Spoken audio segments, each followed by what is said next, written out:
Ouverture aujourd'hui à Libreville du colloque international sur la zone de coprospérité Gabon-Cameroun. La cérémonie a eu lieu en présence du gouverneur de l'Estuaire, des ambassadeurs du Gabon et du Cameroun. L'objectif recherché ici étant de matérialiser en commun les opportunités qu'offrent les deux États.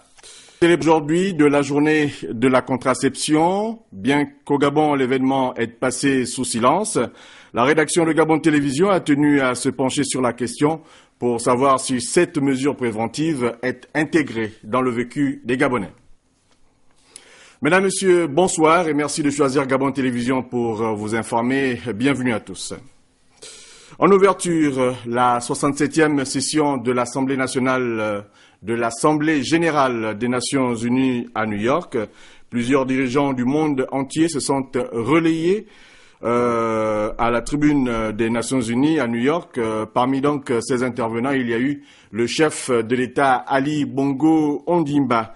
Les enjeux du débat et l'ouverture des travaux, nous allons donc retrouver dans ce reportage Lazo Aborner et Bartel Boisse.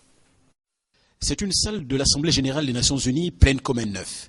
Elle réunit autour d'un même podium les 194 délégations qui résument la vie humaine sur la planète. Au centre de leurs préoccupations, le règlement des différends dans certains pays par la voie pacifique. Une impérieuse nécessité quand on sait que les multiples crises observées sur la planète sont un frein au développement. Le choix de ce thème pour plusieurs observateurs démontre l'intérêt que les Nations unies accordent à la paix et à la sécurité internationale. L'objectif pour l'ONU est d'amener les États membres à accéder aux fondations d'un monde meilleur, celui caractérisé par la stabilité, l'équité, la solidarité entre nations, la justice et le respect des droits de l'homme. Pour atteindre ce noble objectif, les principaux orateurs fustigent la circulation illicite des armes légères, la recrudescence des actes terroristes, la piraterie, les vols à main armée, le chômage, la destruction de l'environnement à l'origine des changements climatiques et la mauvaise gouvernance. Pour ce qui est de l'Afrique, le président en exercice de l'Union africaine, Thomas Yayi Boni, appelle la communauté internationale à s'unir pour déloger les groupes armés qui occupent le nord du Mali. La pause de midi a permis au chef de l'État Ali Bongo Ondimba de déviser avec plusieurs de ses homologues africains sur le sujet. C'est le cas, de façon informelle, avec le président nigérian Goodluck Jonathan. L'intervention du chef de l'État Ali Bongo Ondimba est attendue tard à Libreville. Dans tous les cas, vous suivrez donc l'intégralité de l'intervention du chef de l'État à la tribune des Nations Unies à la fin de cette édition d'information. Parlons encore de cette rencontre onusienne avec ces quelques réactions. Critiquant donc l'immobilisme de l'ONU, le président français a souligné hier à la tribune de l'Assemblée générale des Nations unies la nécessité d'une action urgente de la communauté internationale en Syrie et au Sahel. François Hollande a appelé l'ONU à protéger les zones libérées en Syrie en s'engageant à soutenir une résolution du Conseil de sécurité pour permettre au Mali de retrouver son intégrité territoriale. Justement, c'est aujourd'hui, mercredi, que s'est ouverte à New York une réunion de haut niveau concernant donc le Sahel, en marge de cette 67e session de l'Assemblée générale des Nations unies. Ce sommet, présidé par le secrétaire général de l'organisation, Ban Ki-moon, marque une prise de conscience des Nations unies, il faut le dire, sur la crise dans la région et dans le nord du Mali en particulier. Nous vous l'annoncions en titre, ouverture aujourd'hui à Libreville du colloque international sur la zone de coprospérité Gabon-Cameroun. La cérémonie a eu lieu aujourd'hui en présence du gouverneur de la province de l'Estuaire, des ambassadeurs du Gabon et du Cameroun, des universitaires et de nombreux invités. L'objectif recherché ici étant de matérialiser en commun les opportunités qu'offrent les deux États. Hamed Mouyaka, Lubester Lenyongo, compte rendu. Le Gabon et le Cameroun, un couple moteur dans une dynamique nouvelle de coprospérité et d'intégration en Afrique centrale. Plus que par le passé, c'est désormais vers cet objectif noble que les intelligences du Cameroun et du Gabon sont mises à contribution afin d'aboutir à une sorte de feuille de route devant permettre aux décideurs de rendre pratique l'idée de zone de coprospérité. La cérémonie d'ouverture de ce colloque a vu la présence de plusieurs invités de marque et c'est le lieu de rappeler l'esprit de ce colloque. L'idée de coprospérité entre le Gabon et le Cameroun est une refondation. Elle a pour objectif de resserrer le lien entre ces deux nations afin d'aboutir à la formulation de nouvelles stratégies d'impulsion du processus d'intégration en Afrique centrale. L'idée de coprospérité n'est pas exclusive. Elle ne vise pas une mise à l'écart des autres partenaires de la sous-région. Comme nous l'observons déjà dans d'autres régions du monde, l'existence d'un couple harmonieux, d'un noyau fort au sein d'une organisation régionale ne présente aucune incompatibilité avec l'avancement général du processus de construction communautaire. Ouvrant officiellement les travaux, le gouverneur de la province de l'Est hier a souligné l'intérêt que les plus hautes autorités du Gabon et du Cameroun attachent aux conclusions issues de ce colloque. Le colloque dont nous ouvrons les travaux aujourd'hui est donc appelé à rester dans la mémoire comme l'un des plus importants qui auront été tenus à notre époque dans notre sous-région. Quand on voit des personnalités aussi distinguées que celles qui emplissent cette salle se réunir, venir de très loin, quitter leurs préoccupations habituelles pour échanger directement des vues, on peut conclure que le sujet est d'importance.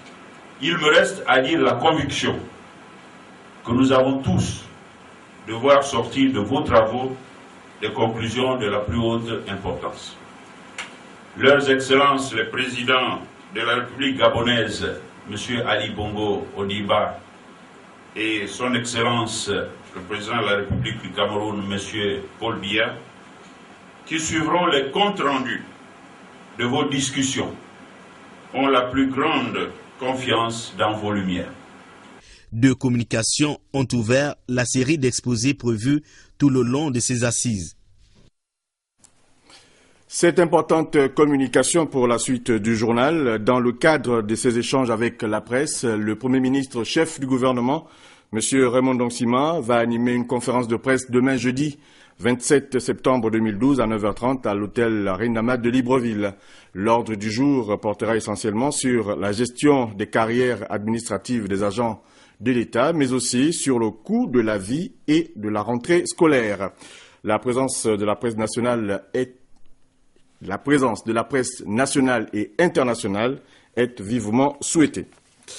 On parle également de l'ouverture ce matin au Palais Léon-Bas de l'atelier d'information et de sensibilisation sur le rôle et la place des parlementaires dans le déroulement du processus FLEG. Ici, il est question de maîtriser les mécanismes de gouvernance du secteur forestier, comme nous le signifient ici Jules Daflor Odembe, Amédée Mavungu et Tim Boulengue. Les parlementaires de la sous-région à l'école du savoir, à la faveur d'un atelier d'information et de sensibilisation pour apprendre et comprendre leur rôle et leur l'application des réglementations forestières, la gouvernance des forêts du bassin du Congo et ses échanges commerciaux avec l'Union européenne. À l'initiative de la CEAC, le Repart CEFDAC et le ministère des Eaux et Forêts, ces assises financées par l'Union européenne vont permettre aux participants, 3 jours durant, d'échanger leurs expériences afin de mieux appréhender ces nouveaux outils visant à renforcer la gouvernance du secteur forestier. Conformément aux objectifs que nous nous sommes assignés à la création de notre réseau national en juin dernier, à l'occasion de l'Assemblée constitutive de notre association, il est indéniable que l'atelier de ce jour nous permettra d'entrer dans la phase active de notre organisation en contribuant au renforcement de nos capacités sur les outils modernes de gestion de la foresterie. Cette implication du Repart CEFDAC, réseau des parlementaires engagés dans la gestion durable des écosystèmes des forêts du bassin du Congo, prouve à suffisance sa détermination à lutter contre toute forme de dégradation observée dans nos forêts. Notre atelier devrait également replacer le parlementaire au centre du processus FLEG afin qu'il puisse prendre la pleine mesure du rôle qui est le sien à négocier l'implémentation de cet accord commercial volontaire entre parties. C'est le sens que nous avons cru devoir donner à l'atelier qui s'ouvre ce jour. La CEAC, qui s'est réjouie de la tenue de cet atelier de renforcement de capacité des parlementaires, se félicite de l'engagement des États membres à préserver les produits forestiers. Ne pas lutter contre ce fléau occasionne des pertes économiques très importantes, estimées à des millions d'euros, à une perte de la biodiversité, notamment les produits forestiers non ligneux, entraînant ainsi la perte des revenus des populations riveraines qui en vivent et les exploitent depuis plusieurs décennies.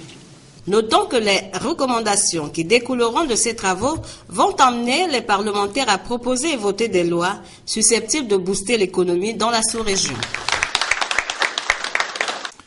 Présent à cette cérémonie, c'est le président de l'Assemblée nationale qui a ouvert les travaux de cet atelier, M.